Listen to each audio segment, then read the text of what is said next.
Houston Public Schools are about to be taken over by the state. Governor Greg Abbott says an entire generation of students have been left behind because of the school board's policies. Larry Siebert here with the 3 things you need to know. Larry?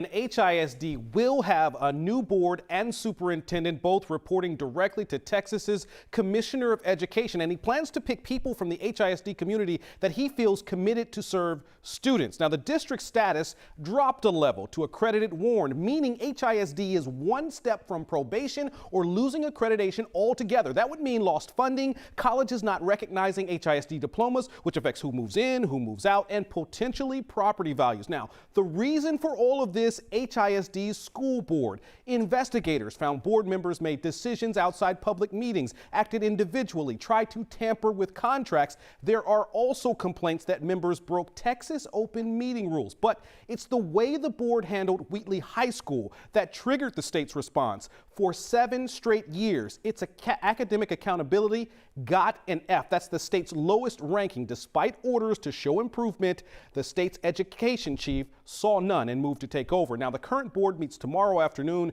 They have 2 weeks to ask for a review. Larry Siebert, KHOU 11 News.